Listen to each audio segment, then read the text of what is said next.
I do think that like one of the problems with Marlon Brando's character and all of the characters, and they're kind of like, hey, let's get this done, and there's like a macho vibe to it. I'll go to New York and I'll be at a wedding, shooting at a wedding, and some of the men in the older men, occasionally they'll be getting on their suit and they'll be like, hey, they start acting like The Godfather, and they'll be like, my favorite movie is The Godfather, and oh, you look so good in that suit now, don't you? And the weird thing is, even though Coppola and the book itself is sort of the whole point is a critique on capitalism and a critique on all of this stuff, it does, and it did in its legacy, do the opposite for some men who sort of glamorized all of this lifestyle rather than see the whole point of its corruption. Yeah, you're right. And I think, right, Coppola kind of identified that when the film came out, that people cheered for the final montage of Michael murdering all of his adversaries.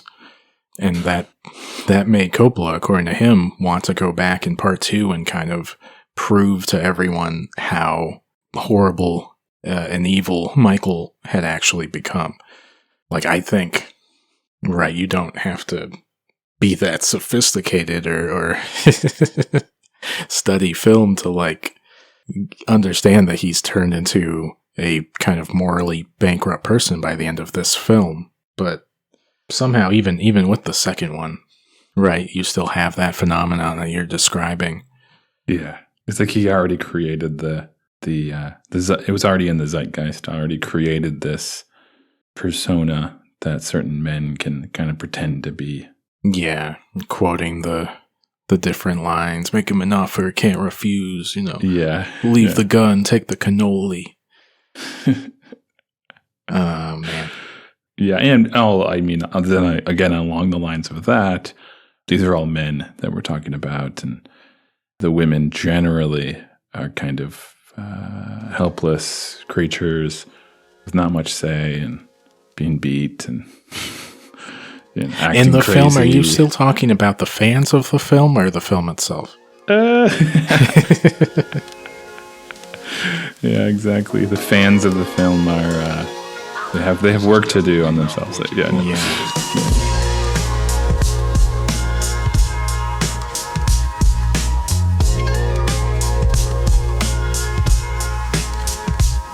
It's Francis Ford Coppola.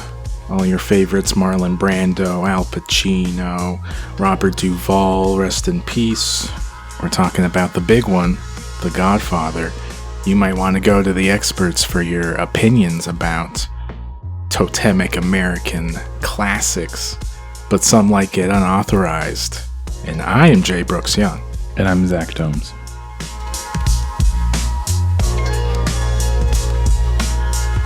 And here we are in 1972 with this film that just is a pillar of American pop culture in the 50 years since it came out.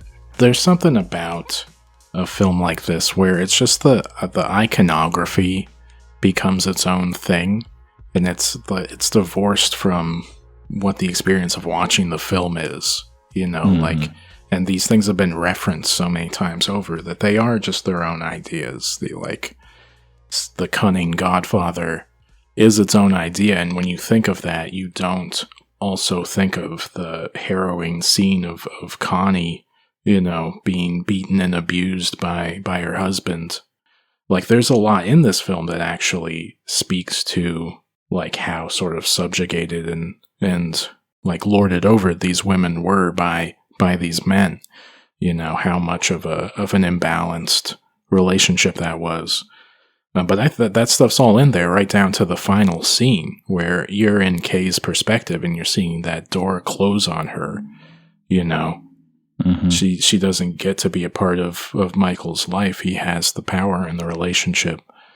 Like all that stuff is in there. But when something gets this big, right, those pieces of iconography can get kind of picked out and made co-opted into their own thing, It's like the Matrix with the red pill, blue pill stuff. It's like that doesn't, what people turn that into doesn't really reflect on what was originally in the film. So it's an unfortunate thing, but it's I don't put the blame on the film. Right. Yeah. Of course, and that's why I gave that caveat of like, this is a fault that many films and stories and all that found themselves falling into in the past. And so then I remember you mentioned something to me before we were going to talk about this, about sort of a philosophical take on it and some of the characters. I'm guessing that Michael's character is sort of the central piece to any kind of philosophical examination here, because his transformation from being the son who is less pleased with the family, the one who kind of started to become a little bit more noble, chosen more noble path in the beginning, was more innocent, more detached from the family. He ends up becoming the perfect son to retaliate when the moment's needed. And so you watch his transformation from innocent and detached to the leader.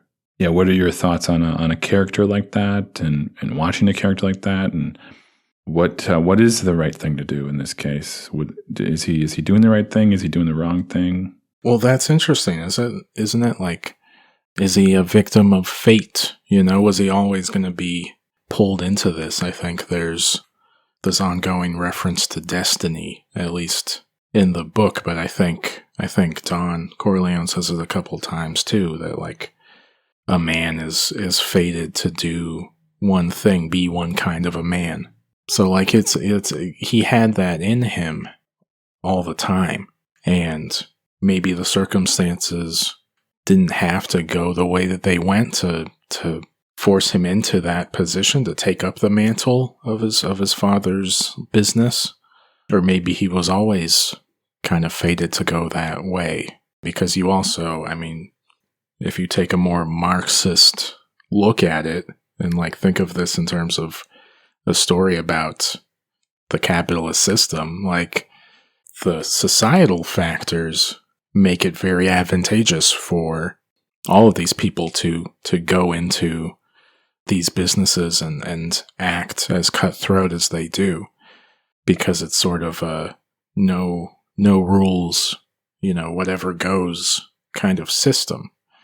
There are so many loopholes and ways for people to exploit what rules we try to put on things.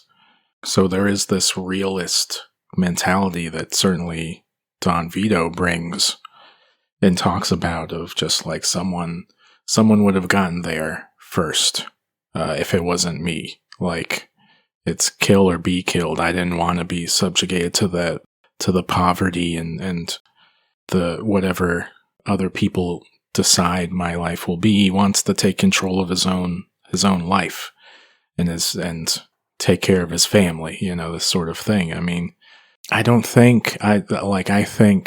I guess I'm winding around to feeling like the factors would have turned anyone into the kind of person that Michael became. I don't think he is uniquely evil or cold-hearted. I think the kind of ethic that he arrives at is just like totally rotten.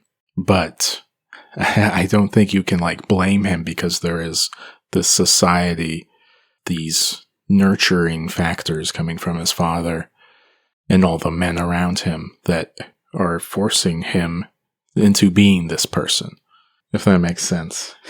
Yeah, and the book, does it go into, and I'm forgetting some of the details of part 2, so if it was in part 2, I've forgotten them now. But what is his background like as that decorated army soldier sergeant? What kind of experience did he have was he in war at some point? Do we know this? Yeah, I'm pretty sure he makes reference to Sonny that he had to kill people in the war, that he was directly in combat. I think he brings that up when he it gives them the idea that he can kill Sollozzo and the sergeant, and Sonny thinks you can't do it, or at least you can't do it in real life when you have to be face to face with a person as opposed to 100 yards away with a rifle. Right. Well, then there's that moment that I found quite striking when he goes to the Godfather's, where he's being cared for by that nurse, and he discovers that. Yeah, he discovers that he doesn't have protection, so he tries to figure out that situation, and he tells the baker, I guess it was what he said he was, to go wait outside. And he goes out there with him, and then he says, okay, pretend like you have a gun. And the guys drive by, and they look at them standing up there on the steps, and those shady, in the shadows, men who probably were there to kill whoever was there. They definitely, yeah. Yeah, but it looks intimidating because there's two guys instead of just one. They both are ready and armed, and so they drive by. And the guy who he said, okay, act like you have a gun, that guy goes to light a cigarette. He's trembling. Trembling, yeah. He's trembling. He's trying to light the lighter, and he can't get it to go. So Michael grabs the lighter from him and lights it with ease. And he's not trembling at all, and he looks down, and you have that shot of him looking down.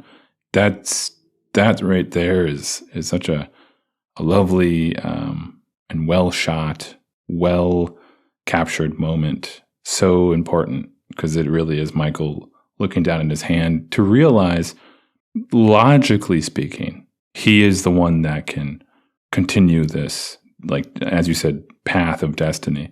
He is the one, like. He's been to war. He's been through the army. He's come back home. His mind is clear. His emotions are. He's able to detach from them. He's able to be calm in this state of extreme threat, having men in the shadows pointing guns at them, and yet remain calm. So there you have it. The problem is, yes, he has this emotional drive to like protect his family and all that. Then he has this logical aspect to him that keeps him kind of cold to everything and everyone around him. That coldness, of course, too, is a kind of a calmness, and that propels him. That propels him. This kind of logical assessing of the situation propels him. And this is an instance to me where logic is not. Never enough. Like logic is never enough. Whatever is rational, you can say, well, what's the most rational utilitarian thing? Well, it will lead you down this path of protecting your family, but it doesn't make it right. It doesn't make it good just because it's logical and rational. Yeah, right. There are factors missing. There is a conscience or some kind of moral thing that had been pounded into you.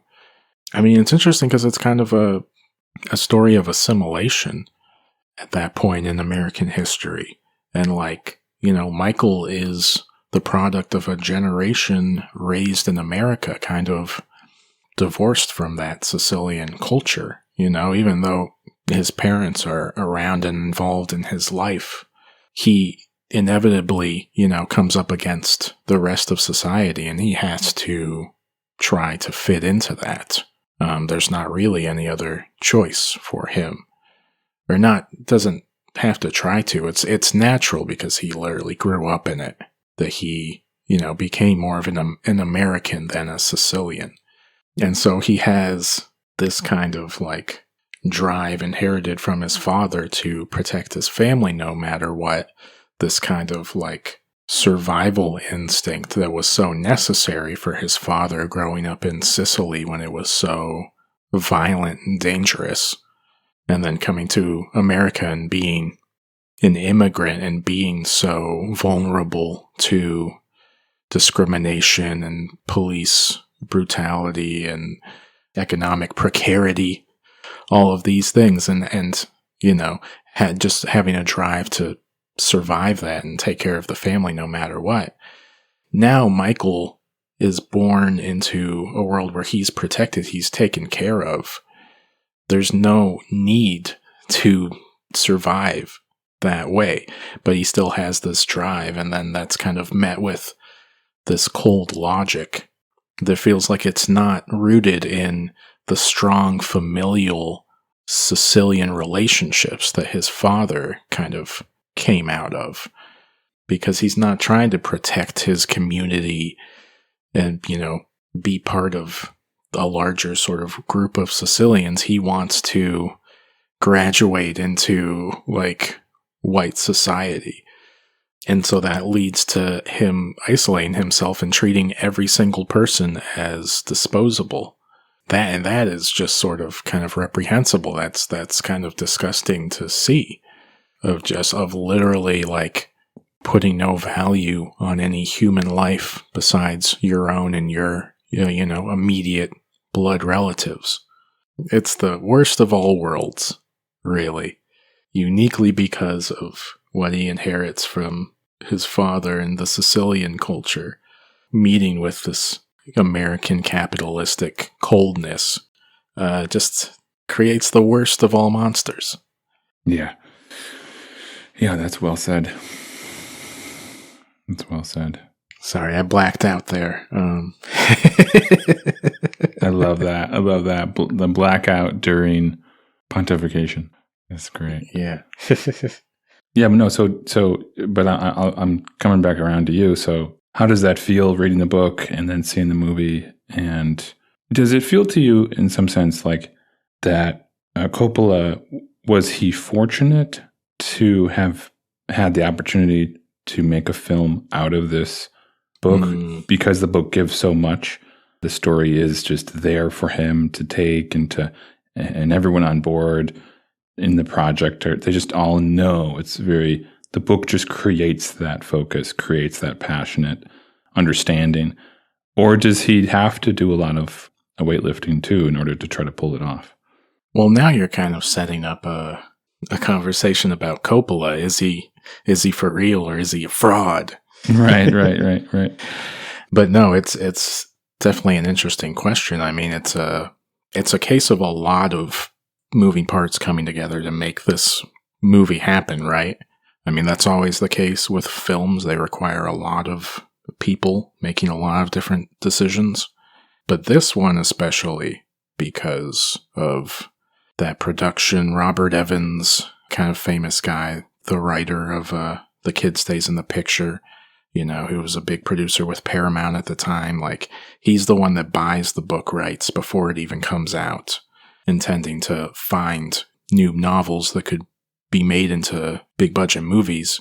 So it's really his baby, but then he hands it off to a producer, Albert Ruddy, who then is the one who kind of brings in Coppola and vouches for him and supports Coppola with a lot of the casting decisions and stuff, and kind of plays this middleman trying to appease Robert Evans and Coppola. So, like, all these people kind of poured what they brought to the film one way or another. And yeah, that original, the Mario Puzo novel, it's very beat for beat, what you see in the movie. Like, I think he's not always a very elegant writer, Mario Puzo, but it's those situations, those, like, intense plot points, like Michael murdering, Sollozzo and the police captain, or the way that Sonny gets killed, or the whole sort of ending of Michael putting the hit out on all these people kind of all at once. The Don being like shot down very early on. That's such a shocking, intense thing that you really don't expect to happen at that point of the narrative, Mm-hmm. Yeah, so much of the dialogue and just how, like, interesting and sticky these situations are come straight from the novel.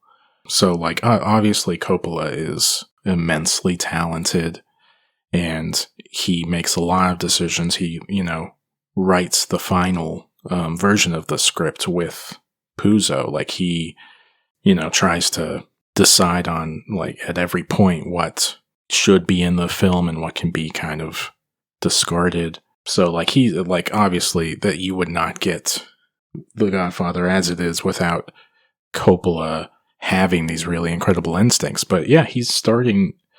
I you tell me if you think Coppola could write something as good as this. Like he's starting with incredible material for sure, and that's probably what makes this one of, if not his best film. Totally.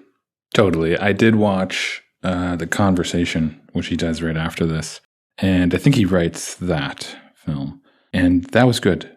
That was really good. So, in response to whether or not he's a hack, I don't think he is. I think he's somebody who, I don't know, just based on his work, especially after Apocalypse Now, is someone who could just be a little unpredictable, unfocused maybe. A lot of big ideas, a lot of thoughts going on in his head, and he's just trying to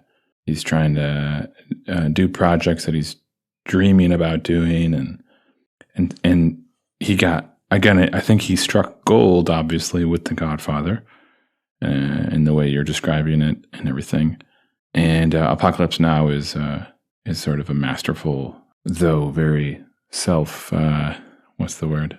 Indulgent, yeah. But The Conversation was fantastic. It's really clean, really kind of experimental at times. Very interesting, very well done in its editing and its writing. And so, that movie alone would tell me, that this is a guy who does know what he's doing, even as a writer. But yeah, for some reason, whatever, he has The Godfather, Conversation, Part 2, and then Apocalypse Now, these 4 films in this span of time.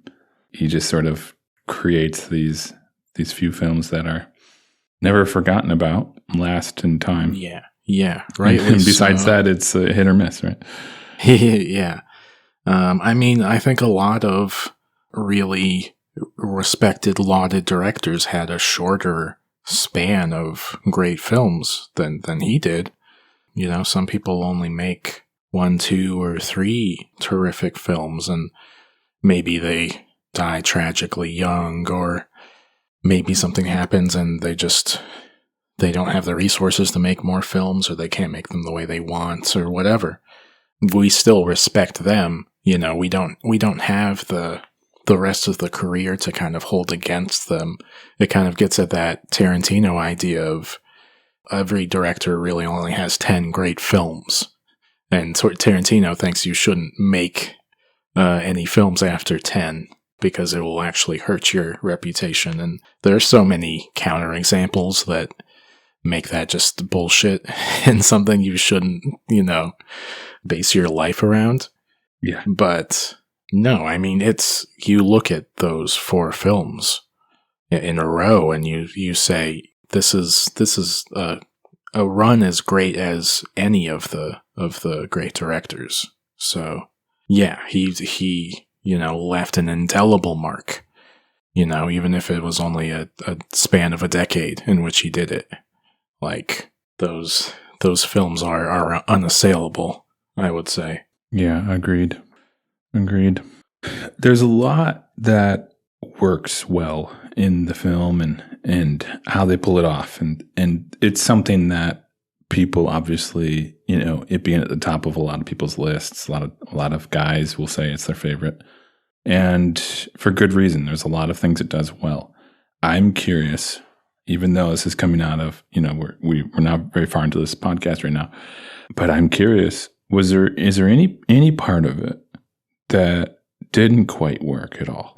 Was there any moment that you felt, whether it was the acting, whether it was the editing, let's say the cuts, the timeline, how things can speed up towards the end there? Was there any part of it at all that you felt like didn't quite work for you or resonate with you? Well, I wouldn't say didn't work, but it is notable that this film is weirdly structured. It's kind of front heavy, where that first half of the film is very day by day, very slowly. I don't know if you would say slowly paced, just in comparison to the second part of the movie, as it's slowly paced, but there's a lot of minutia. There are a lot of little moments, little like sequences that happen in a short span of time, and then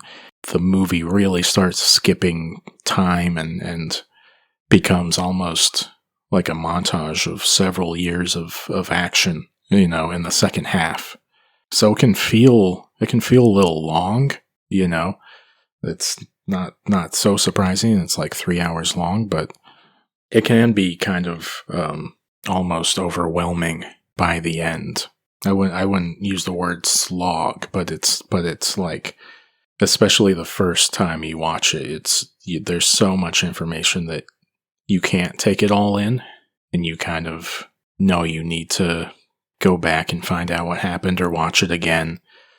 I can't even imagine being in the theater the first time without being able to watch this with subtitles and just like you're trying to understand the accents and Marlon Brando like croaking out his words, and there would be just so much that you missed watching this in the theater the first time. So I don't know if that's like a knock against the film. It's really commendable because everything feels kind of real. It feels like such a completely realized world that the film takes place in.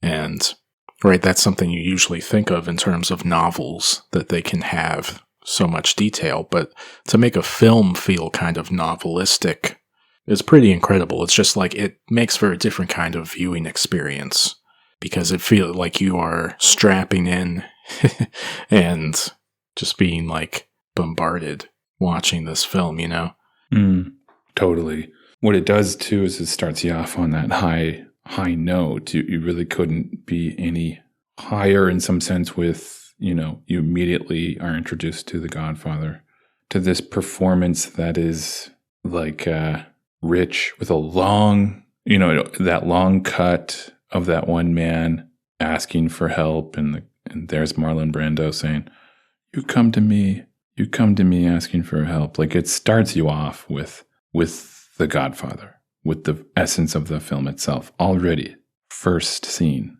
here we are at a wedding, Yeah. And I mean, just imagine going to see this at the time. You have this idea of Marlon Brando in your head, and then you're just like shocked. You're probably taken out of the film the first second that you see and hear him, but then just as quickly you're in it with this character because it feels so like separate from him, sort of.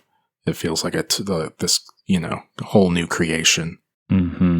I don't know. Did you have any favorite parts? Like, was there any parts that kind of struck you more on a second watch, or that were highlighted in the book that were like maybe fly under the radar in memory? Well, I love everything with Michael, with Al Pacino in this, because I think it's just an incredible performance. And it almost doesn't come across as well in the novel, his character. I think in the novel, you like spending the most time with the Godfather. And definitely I enjoy that in the film as well. But I think you can't take your eyes off of Al Pacino either in this. And that scene you highlighted in the hospital is kind of the pivot of the film. Like he totally becomes this incredibly calculating, cunning character. And yet he's not expressionless. Like there's so much emotion in like him, telling his father he's going to be okay. Like, I'm here, Pop, I'm with you. It's just like him and Brando, like Brando with the tear in his eye, even though he's like basically in a coma, but like you can't say enough about how good his performance is. So it's the parts with him. And the funny thing is he's not in like a ton of the film until the second half. There's so much with like Robert Duvall as Tom Hagen in this film, especially at the beginning, going to Hollywood and stuff. And I think the Al Pacino stuff is pretty much the best stuff, but it's all good. It's all good. Yeah, of course, you have all this all of this with Gordon Willis's cinematography portraying it, who, famously uses chiaroscuro with the sharp contrasts and dark, shadows. There's times where you can't even see some of the characters' eyes because there's so much shadow being cast, which is it's technically not what you'd want to do with film. Like typically you want to see the actor's eyes because it's just going to show you more emotion. It's going to show you what they're feeling to some extent. But to make that mysterious, now you have this kind of intentional, the Godfather is looking down and the light's right above him, and you already know what he's feeling. You're already sucked into his aura, his presence. To not see his eyes is actually kind of a benefit to him because it's like powerful. You can't see his eyes. What's he thinking? Yeah. And I think this was the first time Coppola worked with Gordon Willis, but certainly you look at the films before this, particularly Clute, and there's some shared DNA between those two films because you have a lot of those long shots, mid shots, where you're sort of disconnected from the characters, and Clute makes it feel like you're observing these characters, kind of leering at them.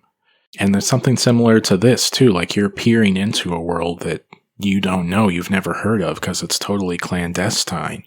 And we don't need to be super close up on these characters. Like, it is a world pretty alien to our day-to-day world. So we're already leaned in, trying to figure out what it looks like, what's going on here.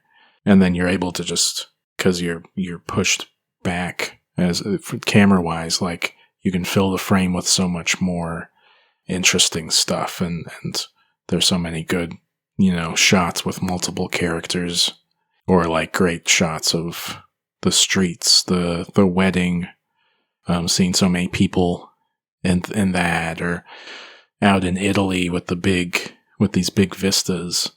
Like it makes it feel like a whole world. There's so much detail in all those shots. And it's that, without that lighting as well, like making it somehow still feel naturalistic despite being stylized in this heavy contrast. It's pretty like ingenious how Willis is able to blend the lighting from being so black and white to being outside and feeling naturalistic, almost documentary. Yeah, he popped off. It's one of the best looking films ever, for sure. Yeah, it really is. It really is. And I'm trying to think of all these various aspects that are poured into this film to make it what it is. And I'm just thinking now too, of course, of the score. And so if what's his name is the French guy, if he's the guy that all the French choose to do scores for them, what's his name? You love him. I always forget his name. I'm not George Delarue, although he did a bunch of them. Maybe him, but the guy who worked with Godard a bunch and Jacques Demy. You talking about Michel Legrand? Legrand, and so here we have the Italian, Michel Legrand, who worked with Fellini a ton. Yeah, right. De Sica too, right? Yeah, I think so. Yeah, Rocco and his brothers. Oh yeah, Visconti, and a bunch of people, and a bunch of other. I mean, he was a very prolific musician for these things, and so he goes and chooses this guy. I can't believe that. It's so perfect. Like it is. Yeah, you know, people had some familiarity with Italian films. Yeah. At this point, so that music and that iconography is recognizable, and it doesn't feel over the top. Like it doesn't feel too stereotypical somehow. Right. And I don't know if that's the way it's deployed. Like they found out that he repurposed this music from a comedy that, talk about prolific. He had scored, like a couple decades back almost. Yeah. But it was like a waltz in that, and he slowed it down for this film. And it does like give it some tinge of melancholy and I don't know, like mystery, mystique that is iconic. Yeah. Yeah. It truly is. I listened to, because a friend of mine had Fellini's Satyricon on vinyl. And so I haven't seen the movie yet, but I listened to the score, and it's as bonkers as the description of the movie sounds like. And so this guy, just thinking of that and hearing some of the sounds that were coming out of the record player, this guy had a very broad range for what he was able to create. And here it just adds to the film's perfection. Really? Yeah. I think Coppola and, those producers that we mentioned, they were kind of connected into the studio system. And, they bringing in a composer like that is one thing, but they found these production costume designers and, plucking Gordon Willis, all these things, like casting relatively unknown or bit player actors into these roles. Like, everyone made really great personnel choices that brought it together almost in a Manny Farber like termite art way to create something really incredible from just mixing all of their talents. Mm-hmm. Yeah, like Pacino, he had been out in Broadway, and he'd made, I think, one film, Panic in Needle Park, that hadn't even come out yet when they start shooting this. So Robert Evans, as the story goes, like, hated him, that he was this short little guy, and didn't want him to star in the film. And it took months and months to convince him that Pacino was right for it. And in that all that time transpiring, Pacino had signed on to another film. So to clear his schedule, they made a trade, and Robert De Niro, in a smaller part as a bodyguard, was supposed to be in this film, and they traded him to that production so that they could get Pacino freed up for this film. So that's the only way that Robert De Niro isn't in this, and they're able to put him in the Vito role in part 2 because of that coincidence. Wow. But a lot of these people were not, had never been in a movie in this prominent a role. And then Brando too, like, by this point, kind of had a bit of a tarnished reputation. And this year is a huge one for him because he has the 1-2 punch with this and the Bertolucci film Last Tango in Paris. 2 very different performances, and it was the first time in a while that people, that he'd been in really great films, and people actually like responded positively to him in a film. And I think he gets the Oscar for this, right? But it feels like he's being awarded for both this film and Last Tango in Paris, for coming back to making, interesting films again. Right. I really thought that Marlon Brando was putting cotton balls in his mouth. Mm-hmm. Apparently that's not actually the case. Apparently it is actually like a prosthetic put on his face. I really had thought it was the cotton balls, but apparently that's been disproved. He used them in like the screen test that they did. Okay. But not in the film. Was he still doing his sort of method thing? Like, has Coppola ever said anything about working with him?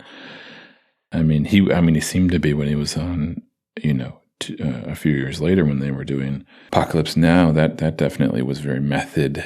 In talking about it, Coppola has said that, Brando just wanted to keep rehashing over and over what the character would be like and why he was there and what it all meant. And they were out there, and they weren't in Vietnam. I think they were in Cambodia or something, and out there in the jungle, and all the other crew was sitting there waiting for them to figure this shit out. and they keep talking about it instead of shooting. So yeah, I imagine he was still doing his thing. Yeah, I think that's right. I haven't heard too much about that, and I think people can go dig that up for themselves, because I don't remember specifics from what I've looked at, but that feels correct. It feels like it probably was the case that he was, doing his crazy method thing. Now, the problem with that, though, is there's been critique of that as of late. However, you come to a performance like this one, and regardless of whether or not he could pull this character off without method acting, this is a fantastic performance, and he method acts. So the critique that some people have made is like there's people who are doing it a little over the top. They've been method acting, and their performances haven't been good enough, let's say, relative to how annoying it is on set and how difficult it is for when somebody does this. But I don't know, and I think an argument could be made that if that's the way that person acts, if that's what they decide to do, that's the style they choose, and their performance is phenomenal, then you could make an argument that it was worth it, as long as nobody is hurt or assaulted or anything like that. Yeah. I think, right, anyone can kind of lose their edge or become kind of checked out a bit or whatever, and not, be as good of an actor. That can happen to a method actor. It can happen to someone who's a lot more separated from their work, and they can become disinterested and give bad performances as well. But we don't really think about that too much, just because there's not a story attached to it of them taking on this character, at all times of the day or something. But I don't think they're any different from other actors in that way. It's the method that they've chosen to use, but they can be just as nice of a person as another actor, or just as shitty as someone who's not method. It's a notable thing. I don't know how many other acting styles have a name attached to them that people, on the street know or are aware of. So it stands out, but I don't think it sets you apart from the rest of the people in that profession. Right. Yeah, I think that's right. Kristen Stewart recently, in an interview, she brought up an interesting thought, which is that men tend to be method actors because it's just not something that a woman would do. It's just not, and it wouldn't be something that if a woman did it would be as easily allowed, you could say. For a man to do it, it's heroic. But she made this point that acting really is something that's a more kind of a role. Feminine, right? Yeah, it's a more feminine role. And so, because you're supposed to just take the direction that you're given, you're not supposed to cross over the director's vision. So when you do that, you are necessarily causing conflict, and it's not something that typically women actors would ever do. Yeah, and you're putting on a performance, right? You're playing. And yeah, I think there's a role of masculinity where you're expected to not play. Right. That is supposed to be weak or feminine. So yeah, it does feel like what she's saying has some merit, that men want to make the act of acting feel more masculine for themselves. Yeah, but then what you were saying really is fascinating, in my opinion, too, because Kristen Stewart, she seems like a very interesting person to say that, because I always view her as she seems the same off screen as she does, or at least off set as she does on set to some degree. And it's what you were saying, you're still going to be, that character is still going to show up even when the camera stops rolling. That character is still showing up. It's just a matter of to what degree. Yeah. Yeah, that's the thing. I think all actors are a little closer to the roles that they're performing than we think of, including method actors. you are accessing something that is still within yourself. Yeah. Yeah, and also to get very, get to the baseline of what acting even is, kind of ultimately, is it's sort of a reflection of what we do anyways. Like, we don't go around, talking to people, at the barista as we get a coffee or when we go to work or whatever. We have to act. There has to be some kind of acting going on. Some character is being created to have this relationship with whatever other character we're in relationship with. So we're creating characters. And what actors do is they just find a way to create a different character. Because then, it's just the fact of life. We don't go around not acting. We are just always acting in some way. So we're a different person with family that we are at our job, where we want to project a very specific image or character. And their job is making all kinds of new characters. Exactly. Yeah. What else comes up? Any other? Well, I have a question for you, which is how do you feel about mob movies or mafia movies? Crime movies like this, because this is a big pillar of that genre, and it kind of popularized it in the modern sense. And do you like going back to movies like this or seeing new ones? How do you feel? Yeah, that's a good question, because it's like, well, the Western definitely died out for the most part. And you'll have your auteur, do their own take on a Western from time to time. But the mafia movie, the genre, it's still coming. It's still going. There'll be a show coming out. No one's claimed that it's died out. Partly because it started a little later. And I don't know how I feel about it. I think I generally appreciate them when they're done well, just like a Western too. I think it's a very, a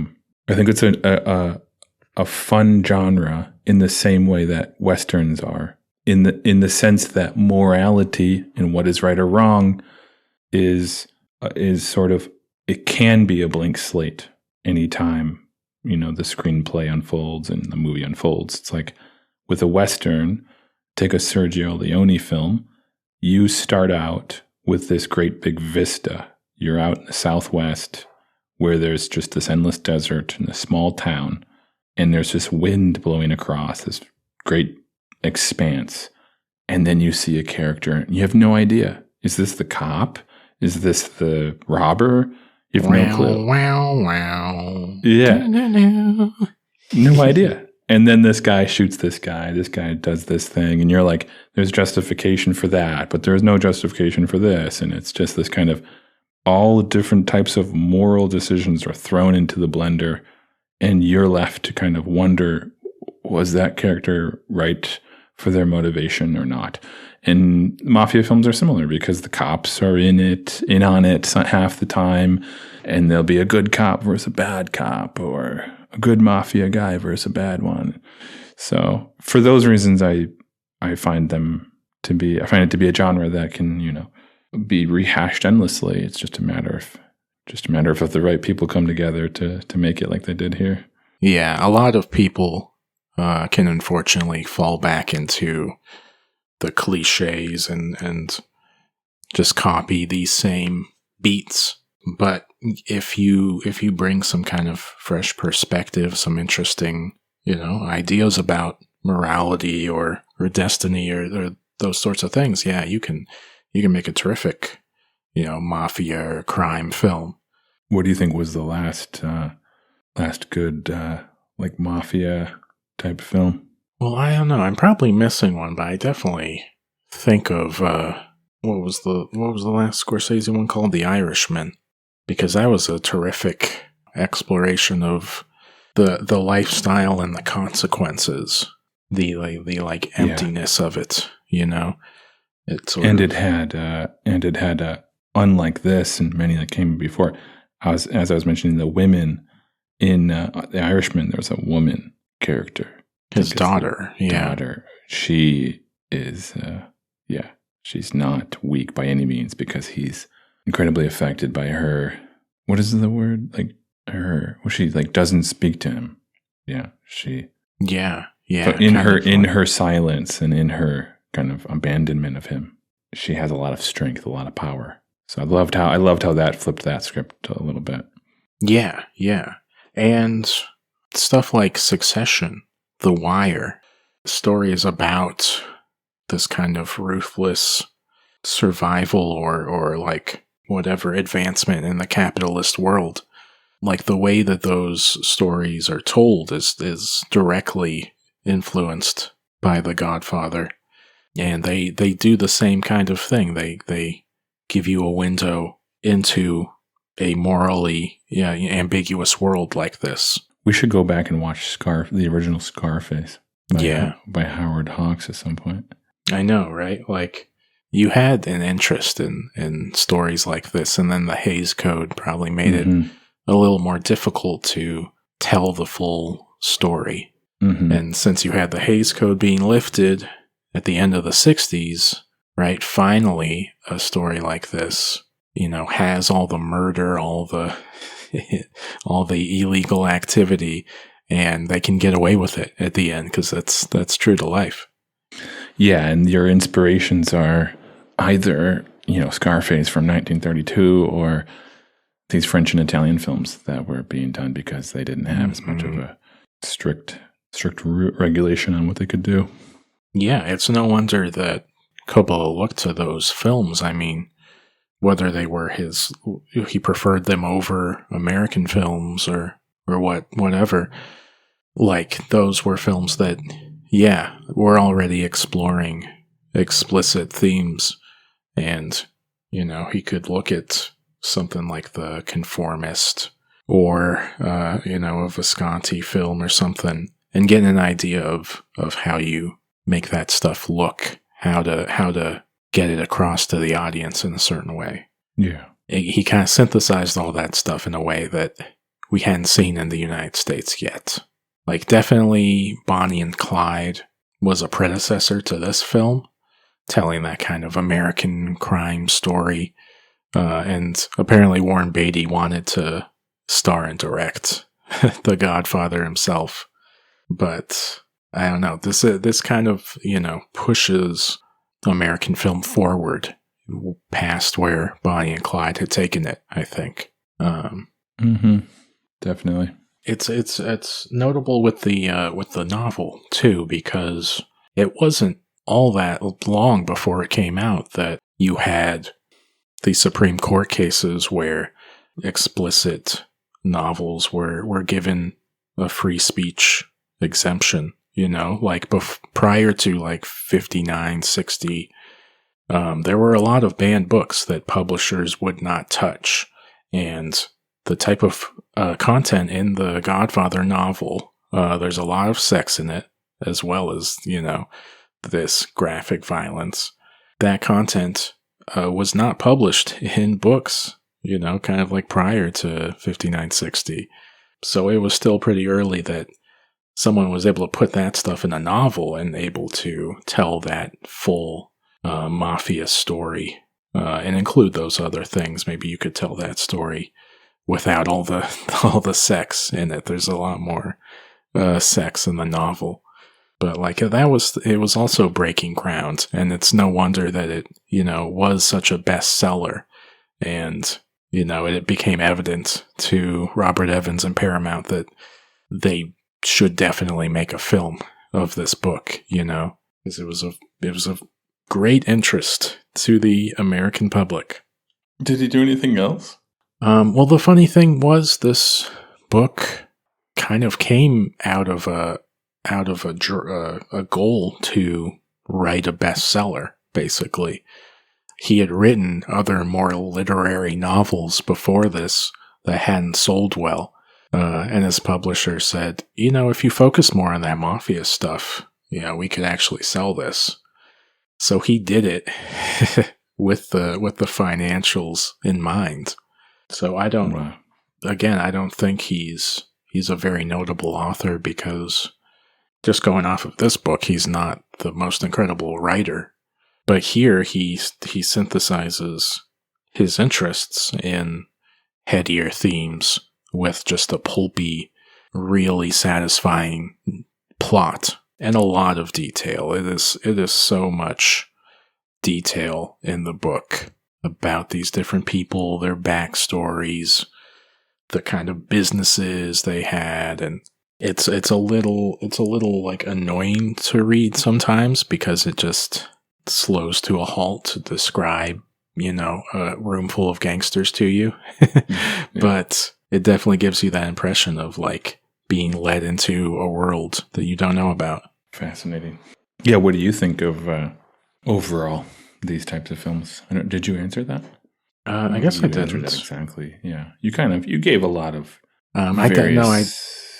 tangential, answers to it. But, yeah, I think I definitely agreed with you.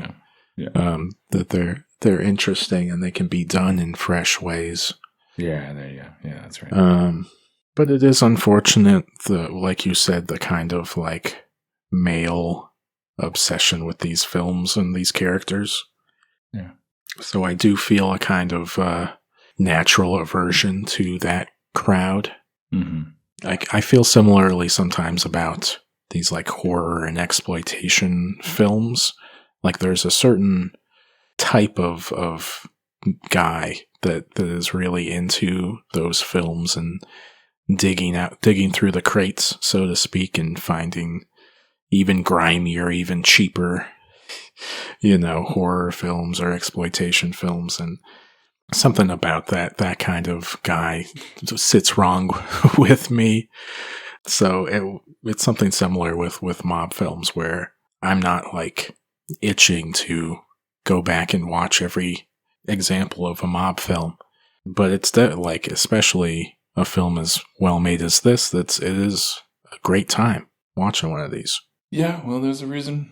There's a reason why I say it's the best. It kind of feels like recent history, too, at the time that this comes out, Like it feels new for the Hays Code being lifted, for more explicit novels being published and stuff pretty recently. But it also feels, in telling the story about like post-World War II America, it feels like you're hashing out America's history in that time of Nixon, when people are questioning more the ills that America has done and how did we get to this moment. And I think people in 72 are more interested in grappling with those questions and looking at, the previous decades and asking like, what did we allow to happen? Or who were the people, pulling the levers of power? And with that Hays Code gone, you can zoom in on the types of, depraved men who were pulling the levers on society. So it's interesting for that reason too. That's like, we maybe don't think about that all the time, but I think that's why so much interesting cinema comes out of the late 60s and the 70s in America, is because it was such a cynical time for people's opinion of the government and the country as a whole. Yeah, that's a good point. It wasn't just the Hays Code. It was two things. It was got a few things operating all at the same time. The Hays Code lifted, but partially because the culture shifted, and culture's shifting because of response to the corruption. And yeah, there was so many changes happening on a number of different levels. Changes. Yeah, there you go. Yeah, let Bowie tell you what was going on. Like we supposedly, we live in the aftermath of that crazy time. Decades, centuries from now, historians will look at the 60s as the crazy apex changing moment. And if you could say anything about history and time and all that stuff, it would be the case that we live in post 60s, and we've been living in that era since, because there hasn't been nearly as many changes since that time. So yeah, it's like we flew up in the air in the 60s. Yeah. And in a lot of ways, it feels like we haven't come down, but we've gotten used to living in the air or something. Yeah. We're figuring out how to like live in the air and finding out if we can keep living there. That's part of it too. So, right. Yeah. But yeah, we might be due for another time like that. It's always impossible to say, but a lot of things feel very fraught, these days. I know. And that's politically and stuff, but that's artistically, creatively too. We just got this news about Paramount buying Warner Brothers. First it was going to be Netflix. Now they're saying Paramount's got it. But it feels like as these movie studios constrict and become more monopolistic, there has to be a kind of reaction against that. And I think people are going to be more interested to see stuff that comes from the periphery. And you have like the A24s and places like that kind of filling a new need with a younger generation. But even beyond that, it feels like we might be in a place where different kinds of films than the stuff that comes out of the studios is what people want to see and what, starts filling up the theaters. And a new wave, maybe. Whoa. You heard it here, folks. You heard it here first, folks. Or there will be no more movies, maybe. Yeah. Well, that would be sad. I hope that doesn't happen. Yeah, there's so much you could say about The Godfather, but... Well, we said it all. We said all there was to say. Yeah. Just kidding. There's so many more things you could say about it. And that's what makes great film. Said it's an endless conversation. What? It's a fun movie to watch, so I was not complaining when I put this on to rewatch it, Yeah, there's a lot of comments that I had seen where each time I've seen this like 3 times, I think now. And each time I've watched it, especially this time, you see these comments where people are like, who had never seen it. So they go, I kind of wanted to not like it just because of the hype. And then they are like, nope, couldn't dislike it. It's like, it has hype for a reason. This is an example of a film that, despite its insane hype, and expectations that you'd have going in if you were watching it for the first time, despite that, most people walk away thinking, wow, that was fantastic. Fantastic. Yeah. Rare for a film to do that, but there you have it. There you have it.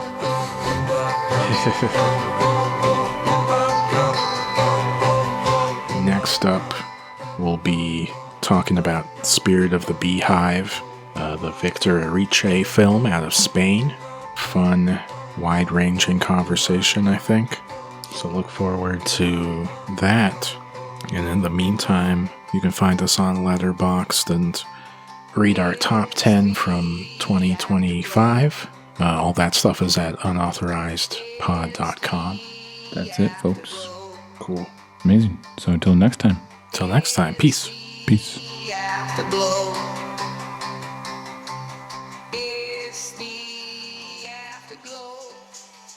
Was there something else? No. Turn the mics back on.